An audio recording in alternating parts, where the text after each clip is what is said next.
Korea.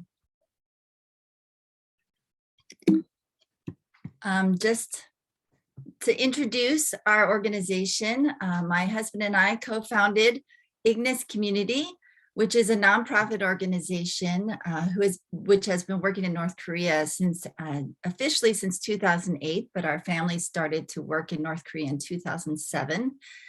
And as stated already, we have a larger team from a variety of nations, not just US citizens, but also Singaporeans, Chinese, South Koreans, Brazilians, a lot of different nationalities working together in the country of North Korea. We started working through humanitarian outreach primarily. My husband is in the States, he was trained as a chiropractor, and since then has gone into rehabilitation medicine. And so we started through medical and humanitarian work, but we also do various social entrepreneurships in North Korea, including a shoe manufacturing company. So today I just want to share a little bit about my journey and our family's journey. As I stated, we started working in the rural area of what's known as Rasan, which is a free economic zone in North Korea. It's where China and North Korea and Russia all meet in that northeast corner. And we started by providing medical assistance. As you can see, their medical supplies are very low and they don't have a lot of access to modern equipment. And so we started just by providing medicine to the rural areas of North Korea, especially the farming and fishing villages.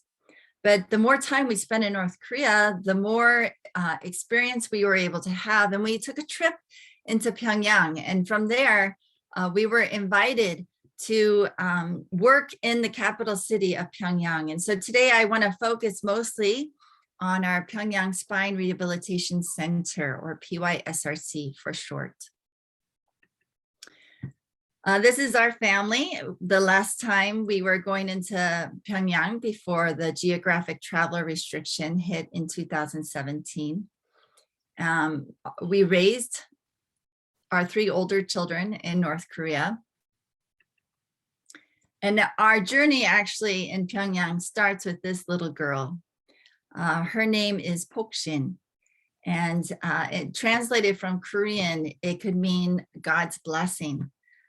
This little girl was a little blessing to us because when we first met her in the northeast region of Rasan, we didn't have any expertise in how to treat children with disabilities.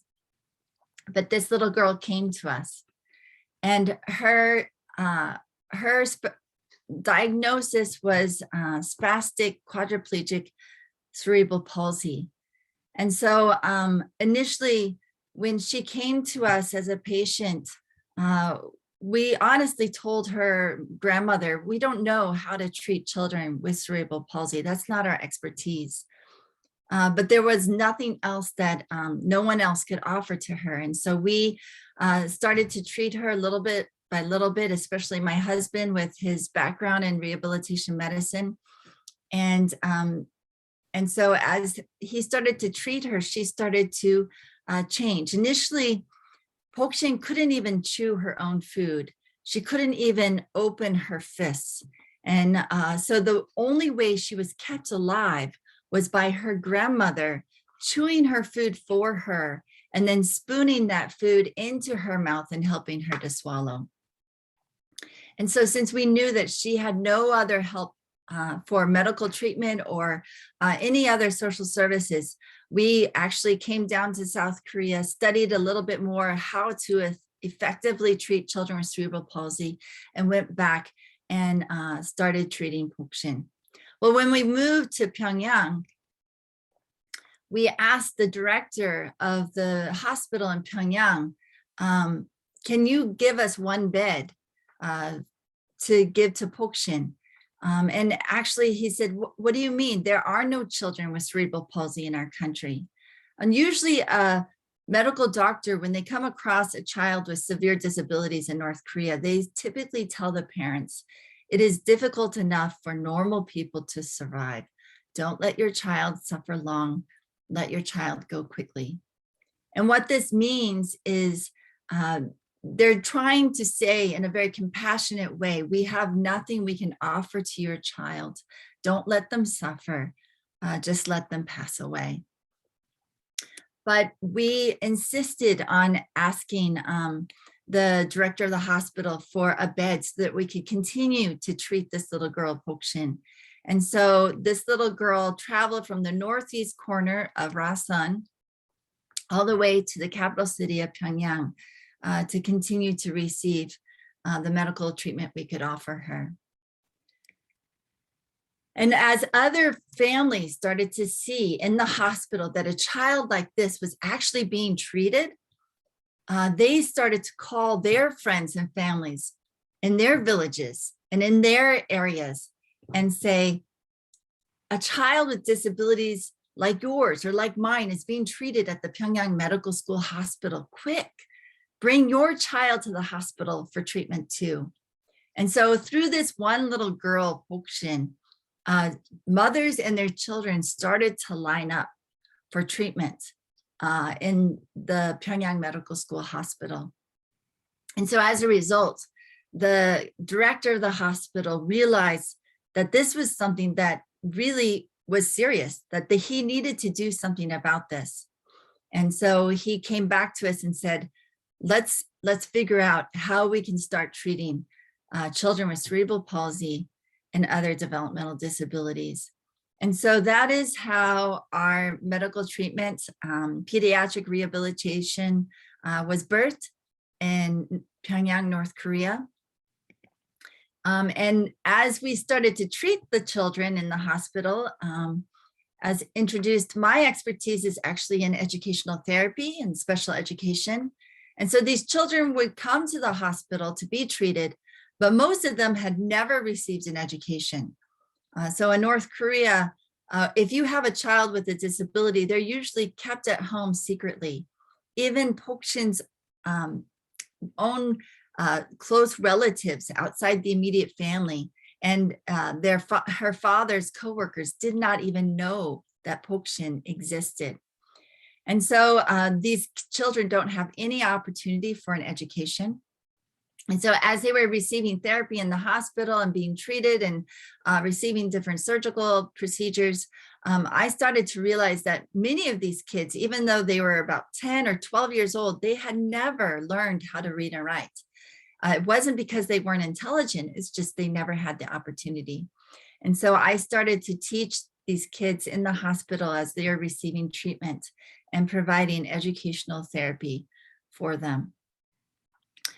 Thankfully, through this project, even though we went into North Korea just for humanitarian purposes, this opportunity came about. And through children with various disabilities, especially developmental disabilities, you have to have a multidisciplinary approach.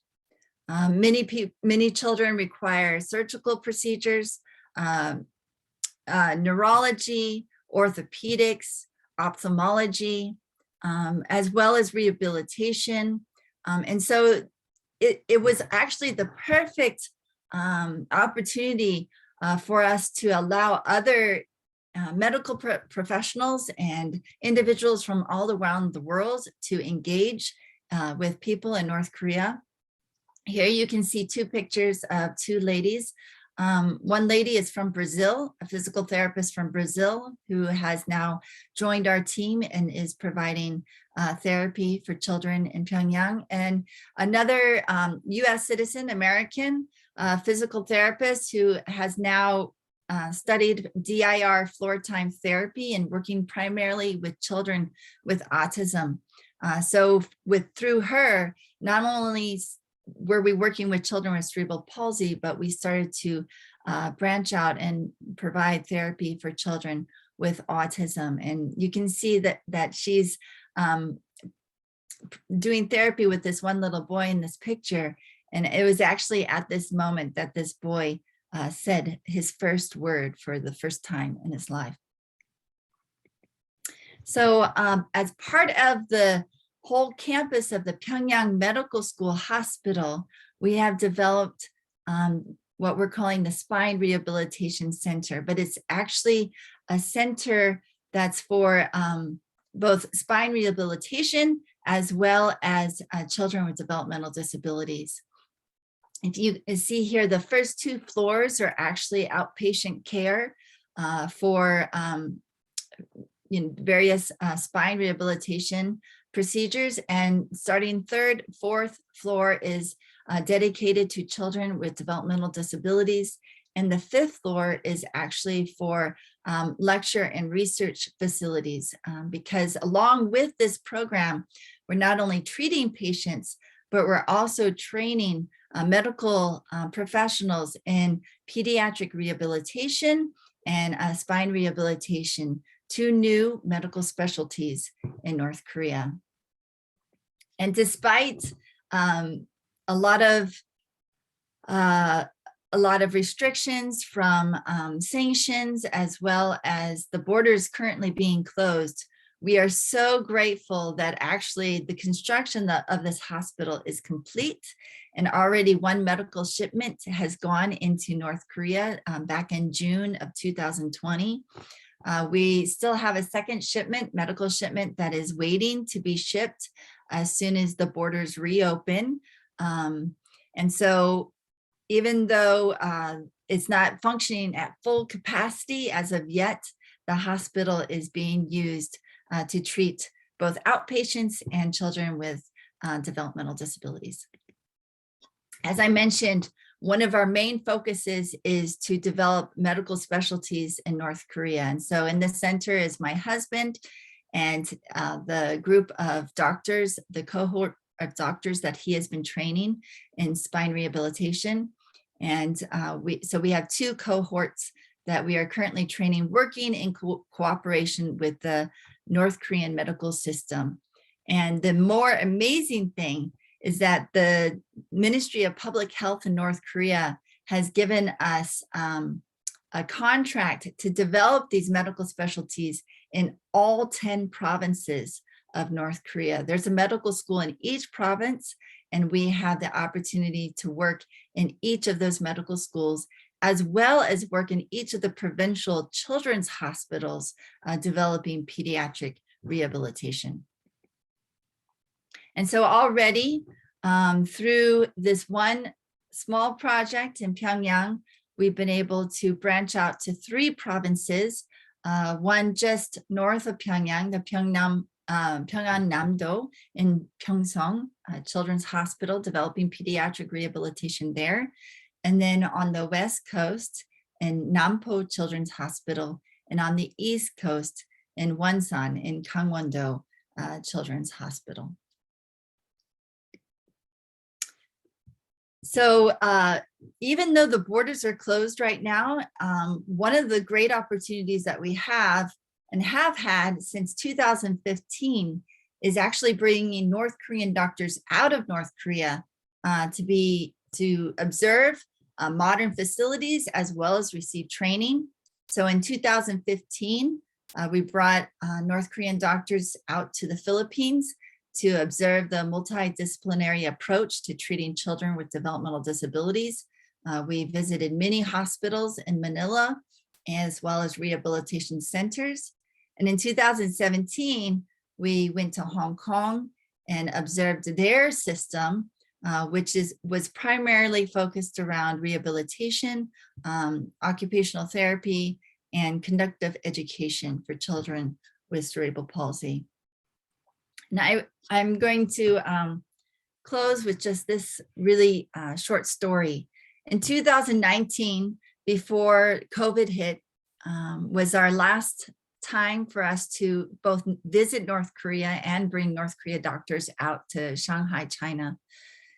Unfortunately, because the borders have been closed due to the pandemic, we have not been able to return to North Korea since 2020, and pretty much no one has been able to leave the country as well. So we're looking forward to the day that the pandemic is over, and Dr. Kee Park will probably be sharing more about what's being worked on to help North Korea reopen from the pandemic. But this last trip in 2019, It was actually a collaboration between South Korean doctors and North Korean doctors. And so both South Koreans and North Koreans came together in China for this training in bow bath therapy, which is another therapy for children with cerebral palsy.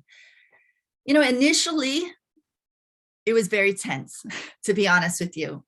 The relationship was not going so well in the beginning. It was a 2-week training, and the first week, we had to do a lot of troubleshooting. There's a lot of sensitive vocabulary that we had to work around.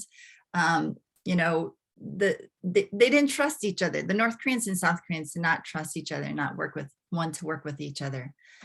But the more they got to know each other, and the more, especially the North Korean doctors observed how much the South Korean doctors were expertise in the field, how much they were passionate about helping children with developmental disabilities, the walls started to break down.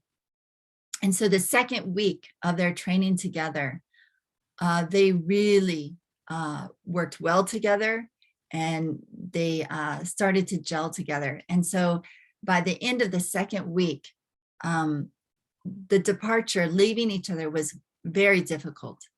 And the North Korean doctors said, we are so very proud of our South Korean counterparts, of how much they have developed in their expertise. And the South Koreans were so touched by the way that the North Koreans embraced them. And so if you're Korean, you might relate to this. They actually ended their time, you know, circling up, holding hands, singing a song of unification together. And so even though it's just a medical project, even though these are just a few doctors, it's a very tangible way for people to come together and engage on a personal level. And so I wanted to share that short story with you, that through medical engagement, people are able to build real relationships and make a difference in the lives of people. And so that's actually our ultimate goal. 회복 in Korean means restoration, to bring restoration to the North Korean people, but also to the Korean peninsula. So thank you so much for letting me share. And I will be happy to answer any questions you might have later on.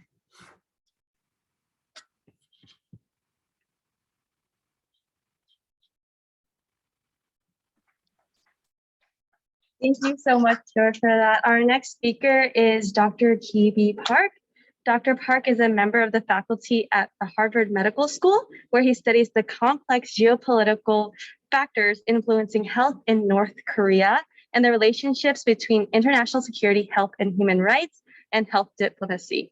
His recent publications include The Human Cost of UN Sanctions and Funding Shortfalls for Humanitarian Aid in North Korea, and Injuries in North Korea Addressing a Looming Crisis. Dr. Park is the director of the North Korea program at the Korean American Medical Association. Since 2007, he has visited North Korea over 20 times to support the North Korean doctors. His last visit was in November 2019.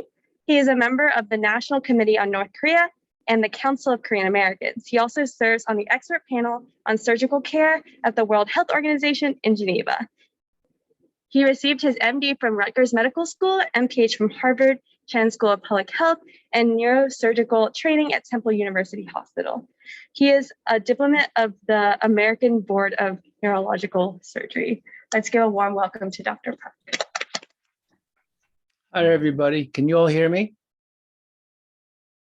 Yeah, first, let me just say thanks to Oscar, I guess, and Xian. I'm not sure if you guys are all there. Great, yeah, for inviting me to give a talk. This sounds like a great event. You know, I'm a big fan of the work that Joy and Stephen have done and continues to do in North Korea. Every time we bring our delegations over there, we almost always run into them either at the church on Sunday morning at the Pongsu Church, or we make a point of visiting them and having a meal with them. And I've seen their kids grow up attending North Korean schools in Pyongyang. And they turned out okay, guys, just so you know. In fact, they didn't turn out okay, they turned out great. But yeah, first I was going to talk about, sort of the program that we do. So I lead a group of doctors, and we work alongside North Korean doctors and improve to support their care for North Korean patients. But you all know that North Korea has been closed as of 2019, early 2020, at the beginning of the pandemic. We're going on a year number 3. We are not able to go in. But just a few years before that, maybe 2-3 years before that, while I was working in North Korea, visiting and working alongside doctors, I got interested in the geopolitical aspects of health, how factors like sanctions, international security, politics influence the health of North Korean people. And I would argue that it has a disproportionate influence on North Korean health, a lot more than healthcare system. And you'll see why that is the case. And I wanted to talk to this group, which sounds like a lot of young people in college, that there are things that you can do. You don't have to pick up and raise money and buy tickets to Beijing and then to North Korea and to help North Korean people. There are a lot of things that we can do. And the fact that most of us are Americans, I think it's even more relevant, and you'll see why. So I'm going to talk about humanitarian impact of sanctions on North Korea. Here we go. So, I want to just give you a little bit of understanding of, why should we talk about geopolitics and how they influence health? Because it matters, especially in the North Korean context. And in order to do that, you have to understand the main actors, their interests, and how what their strategies are in achieving their objectives. And the next question I want to try to answer is, who is responsible for the well-being of the population of North Korea? And the impact of US is what North Korea says is hostile policies, and US domestic politics, which is actually very interesting. It's split. And then recommendations for ROK, but I'm going to skip on that. That was for the previous administration. So let's talk about the main actors. North Korea, right? What is their main interest? They want to have regime survival and national security. Remember, there was a Korean War. It ended with incredible destruction of the North Korean side of the peninsula. Maybe 2 or 3 million people perished in that war. Almost every structure, military and civilian, were destroyed by bombing. So for North Korea, they live in this constant fear of sheer destruction. And so they're somewhat paranoid, I would say. And if you go to North Korea and you see these massive posters, and this, you can call it propaganda, but to me, it gives us a window into their psyche. These are posters of Americans attacking North Korea and the North Koreans courageously and defiantly fighting them back. And this is image you see everywhere. And I'm sure Joy has seen those as well. This is not just posters. These are reproduced in some shows, movies. It's part of the culture and the society. So this is their number one interest, regime survival. Oh, is it not showing? Okay, hold on. Resume share. How's that? Is that better? Can you all see the slides now? Okay, yeah, great. So then on top of regime survival, I think they have expressed an interest in economic development, and they're trying their hardest to do that, but there are things that are complicated. But their strategy for regime survival and national security is strong military. And I would argue they're also the development of nuclear weapons and ICBM technology and capabilities are a direct demonstration of their second attack capability, which is a way to deter attack from anybody, right? And look what happened to Ukraine. Ukraine gave up their nuclear weapons, and they were invaded, literally invaded by a superpower like Russia. I would bet you the North Koreans are looking at this and saying, we are not giving up our nuclear weapons because this is our only security, right? Only insurance policy for regime survival. What's US's interest? It's US national security. They didn't really give a hoot about what's going on in North Korea until North Korea demonstrated, first started testing nuclear weapons, and then they started testing missiles which test after test. And the last test showed they could reach continental United States. And then the game, and everything changed, right? US says, oh no, North Korea has to denuclearize. They kept they did nothing until while the North Koreans are developing their technology. But once they demonstrated their capabilities, it has to be denuclearized. And they see US national security as more important than establishment of peace on the Korean Peninsula. And their strategy is to pressure North Korea into giving up their nuclear weapons, which I would argue is not working very well. Now, South Korea, this is a previous regime, they were prioritizing peace and security, inter-Korea cooperation and economic development.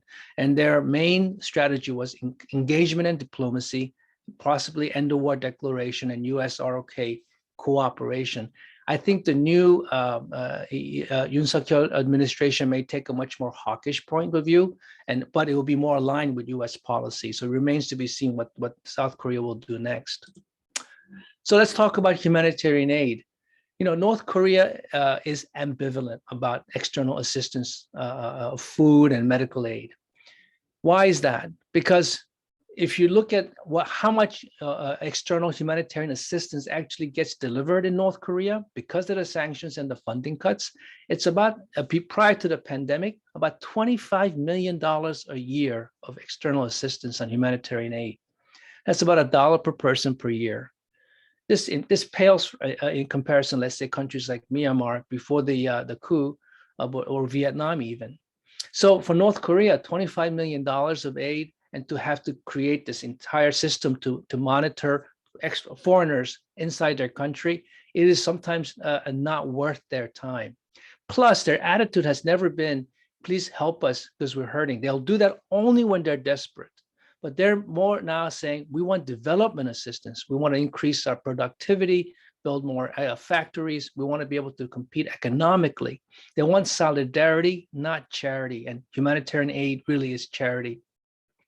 And it's important that North Korea, the sanctions that are applied to North Korea directly affects the country's ability to care for its people.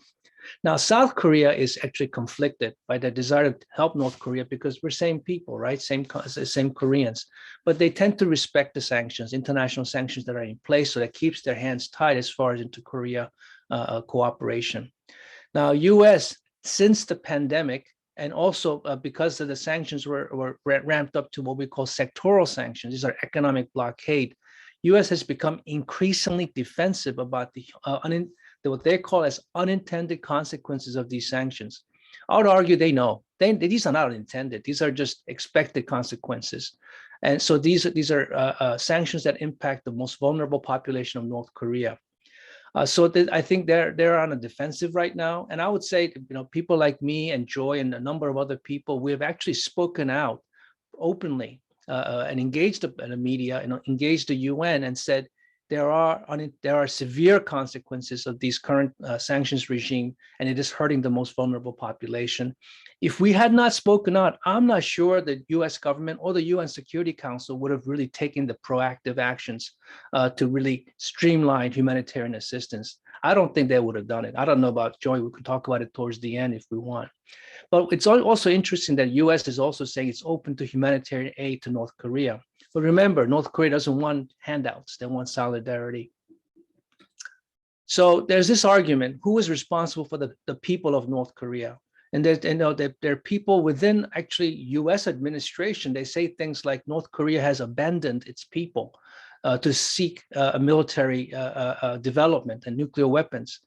But that is not true in terms of health. The Ministry of Public Health in North Korea takes their job very seriously. The doctors that I've worked with, I'm sure Joy has worked with and Stephen has worked with, are dedicated to taking care of their people. And they actually devote precious resources, despite sanctions, on medical care and health care of their people.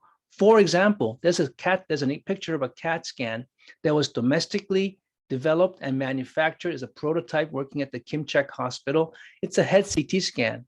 I worked in other countries like Ethiopia and Cambodia, nothing against them, but I have never seen them develop a CAT scanner. Another picture on the right is the picture of North Korea's locally designed and manufactured artificial knee joint. And they were proud in showing a series of these knee joints implanted and saying these are working really well. Once again, these take resources and commitment, and North Korea is doing that. In fact, North Korea spends between, in our estimation, 6 to 7% of their GDP each year on the health sector. That's more than what India spends. That's more than what many countries spend on the health sector. And this figure, in my opinion, has been sustained despite the sanctions. But the US always says it's the North Korea's government, and they are to be blamed for the humanitarian conditions of their people. And then they said, if we give assistance to North Korea, the North Koreans can divert these funds to the military program. When we did an analysis, and I did this with a student, a college student, this research. So I'm just wanted to tell you guys that there are opportunities for students to be doing meaningful and research that has policy implications. So what we did is we looked at how much does North Korea spend on military? It's about $8 billion a year. And how much humanitarian assistance can potentially go in. And the maximum right now is requested is $111 million. In reality, it ends up being about $25 million, as I said. But if the UN were able to raise entirely the $111 million and use it for humanitarian aid assistance, even if they diverted this, even if North Koreans were able to take this and divert it, which is highly unlikely, it would only go towards maybe 0.4% of their military budget, not enough to make any dent in their military capabilities and the development. But this $111 million, if it's funded, it is life-saving assistance to the most vulnerable population of North Korea, 6 million people. So you have to look at the proportionality. What is the risk of giving North Korea humanitarian aid? Minimal from a security standpoint, but maximum and very high impact for the most vulnerable population of North Korea. By the way, I don't know if there's any Japanese people here, but nothing against Japanese people, but the Japan government has been incredibly harsh in their approach towards humanitarian aid to North Korea. They have actually told humanitarian aid organizations to cut off funding and programming inside North Korea. And to me, that's completely unacceptable. Humanitarian aid organizations should provide aid based on need and need only, and should never be used as a weapon to further a country's foreign policy. And they should stop that, and they know better. Okay, so let me get the impact of US's hostile policies is the harshest sanctions in history. There's no current banking channel. They have been complicit in cutting off humanitarian aid funding, and it affects humanitarian aid delivery and North Korea's ability to care for its own people. So what has so I run the Korea Health Policy Project at Harvard Medical School, and I would welcome any one of your students, if you want to work with us, to reach out to me. Oscar has my contact information, and we have actually we have a high school student that's working with our team right now, and he attends every week our lab meetings. So this started in 2017, when the sanctions were ramped up. I wrote an op-ed. Before that, I was just focusing on medical care delivery, and I saw what was happening with the sanctions, and I wrote an op-ed, and it was published in New York Times. It was titled "Hunger in North Korea is Devastating, and It's Our Fault." I got a lot of flack for that, but at the same time, there were people that were starting to call me and say, "What do you mean by that?" And we started shining the light on the unintended, intended, if you will, impact of these sanctions. And this is how I got to work with Joy on a number of other things. But I wrote this piece just most recently, about 3-4 months ago. A gentleman named Gordon Chang wrote another opinion piece, and he's a very hawkish guy. And his argument was food aid to North Korea leads to further starvation. So you think about what he just said. Food aid to North Korea leads to further starvation. And his premise was that because food aid will be diverted to the government, the regime, and it will be strengthening the regime, which starves its own people. This is completely absurd logic. And then Newsweek published it. So we actually rebutted that and published additional op-eds to refute this claim, because it's absurd. How can anyone even say that with clear conscience? So I'm going to skip over this. These are some of the examples of things that that my lab has done, and then I wrote additional op-eds talking about the humanitarian impact of the sanctions. We've done a research project estimating the number of deaths in North Korea as a result of sanctions. There was 4,000, mostly children and women. And then I wrote additional opinion pieces after that. And there's a lot more to talk about, but I'll just briefly talk about this situation. I mentioned before that Japan wanted a humanitarian organization to stop funding humanitarian programming in North Korea. This was Global Fund. Global Fund was providing life-saving tuberculosis medicines for up to 100,000 people in North Korea. In 2018, they announced they're going to pull out of North Korea. And they did. And 6 months later, it was a gross practice of global public health. It was supposed to be a neutral organization, and they succumbed to political pressure. Even today, they will deny that.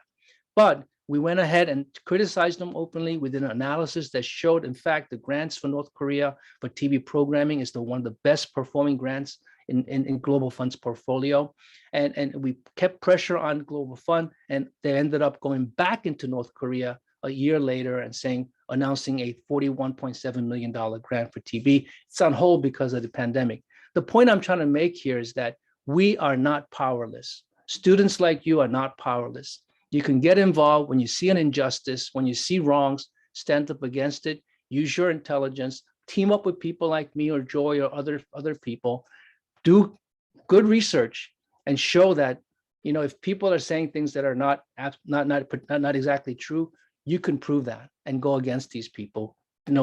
Wrong is wrong. And then, there's the line from Martin Luther King, right? The arc of the justice is long, but it always bends towards justice. Arc of the universe, moral arc of the universe is long, but always bends towards justice. Thank you very much. Did I get too carried away, guys?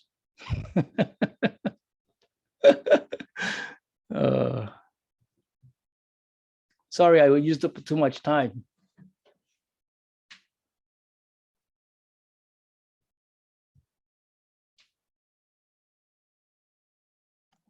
Thank you so much, Dr. Kee Park, for that amazing presentation. Now we have a Q&A session. So we have some questions prepared by the students for Joy and also Dr. Kee Park. So the first question we have is, what aspect of North Korean healthcare surprised you the most when you visited? Joy, you want to go first? Sure. I think Dr. Kee Park said it very well.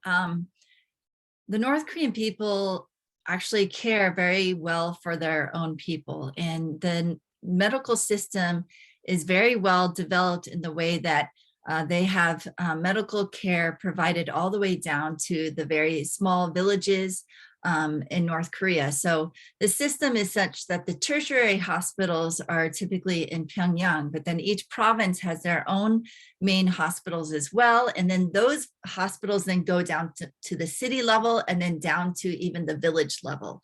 And so the main issue, as Dr. Kee Park mentioned, was the lack of ability to get medicine inside the country, the lack of the ability for them to actually update their medical procedures. And so it's not so much that they don't have good training or they don't have good doctors, but it's really the equipment and the modern medicine that they need to get inside the country. And a lot of that is actually being blocked through sanctions.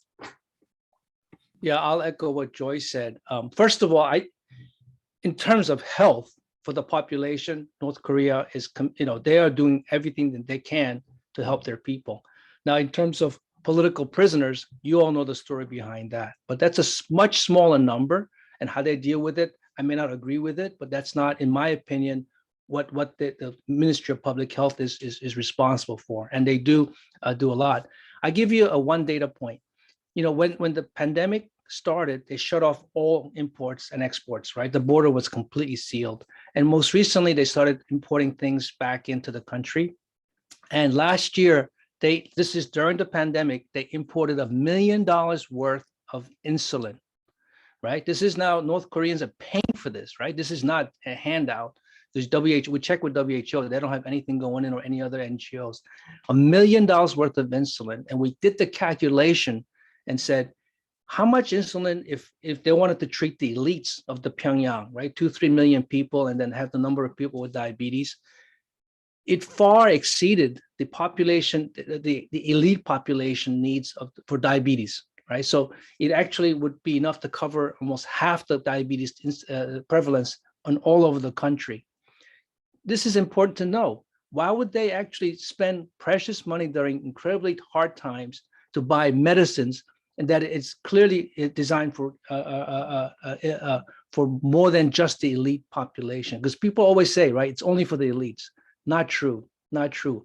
Plus, one other data point I'll give you is the Gavi program. So Gavi is the Global Vaccine Alliance. They provide childhood vaccines to poor countries, and sometimes for free. But as there's a phased-in approach where the host country starts to pay more and more. North Korea typically pays about 20 cents for every dollar spent by Gavi on vaccines. They actually pay money to get vaccines for the entire country. And they have 97, 98% vaccination rates around the entire country. That is not just the elites.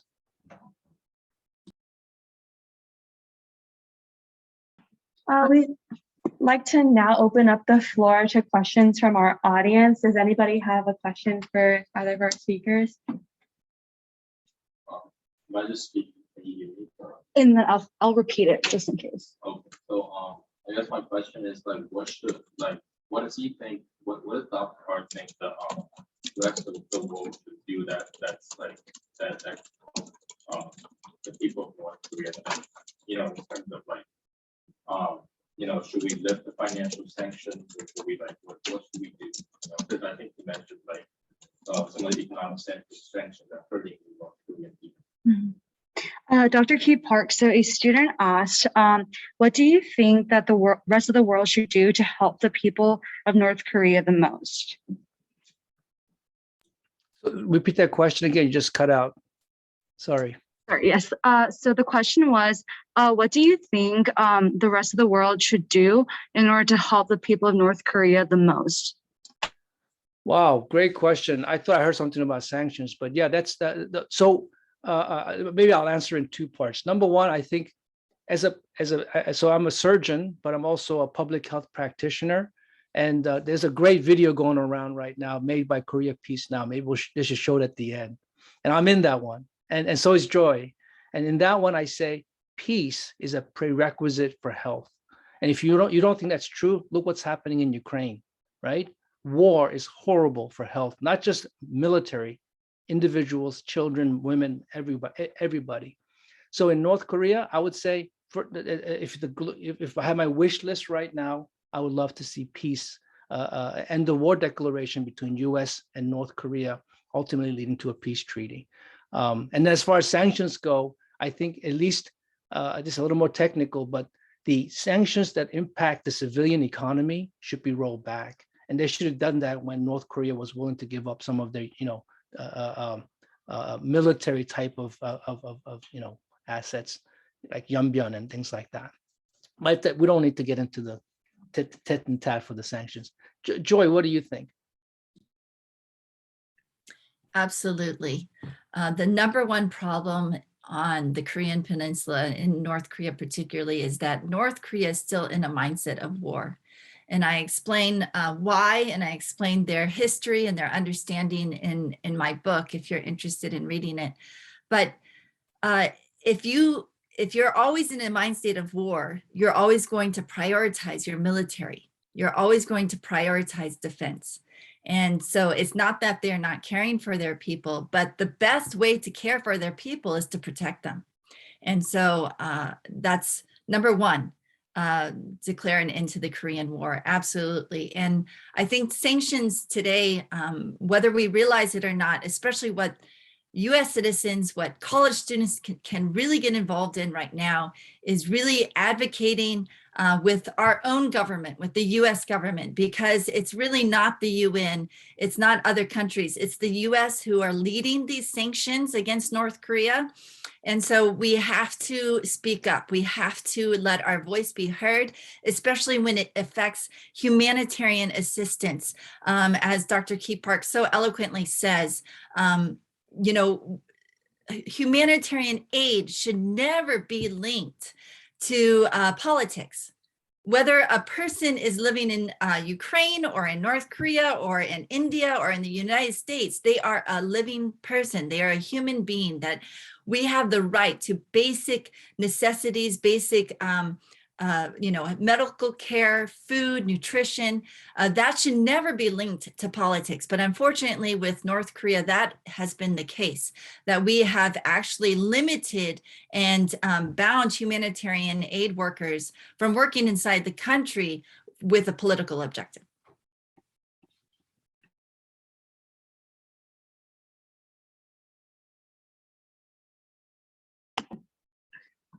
Do we have any other questions?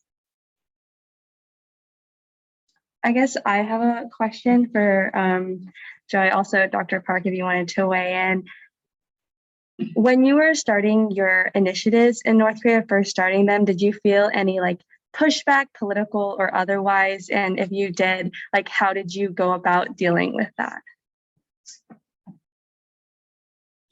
Joy, please, you can go first. Wow, always. There's always pushback. Unfortunately, part of the issue is a lack of understanding. And I think that's why we're speaking today, is trying to give a more global understanding of the situation in North Korea. It's not, we label North Koreans in certain ways, and we label the government in certain ways, but really the reality is so much more than that. So yes, there's always pushback. And when we started building our hospital in North Korea, that's when North Korea started to shoot the missiles and really aggravate the United States. And so then in 2016, actually, it was President Obama who started to enforce a lot of the sanctions. And then in 2017, President Trump initiated the geographic travel restriction. And things have just continued to get worse and worse with the pandemic.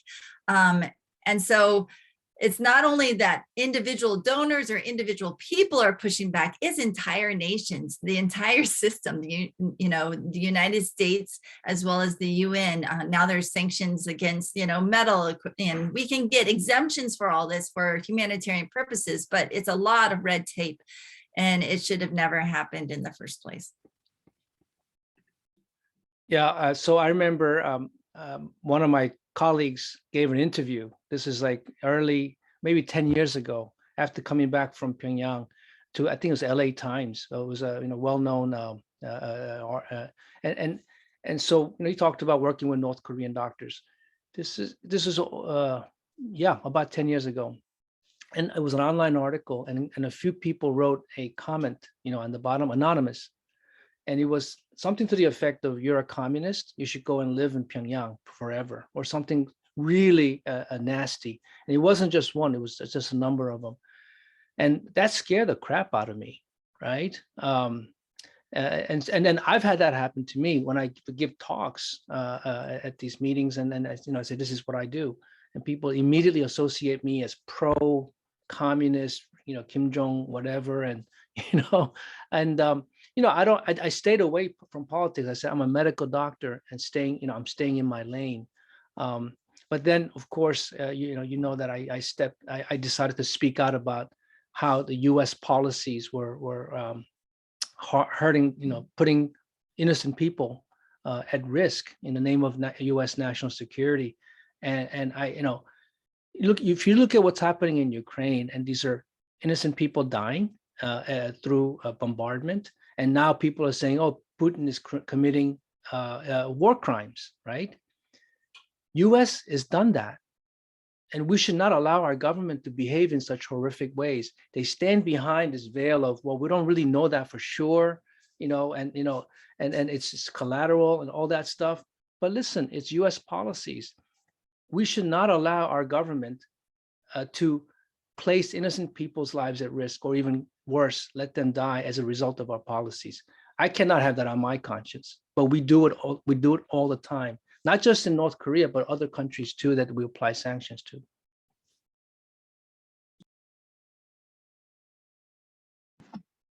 Thank you so much for your answers. We would love to ask more questions, but I think we're out of time right now because it's 8:01 p.m. But thank you so much for your time, Joy and Dr. Kee Park. Now we just have announcements and like introductions, sort of like Regen, Link, and EAC.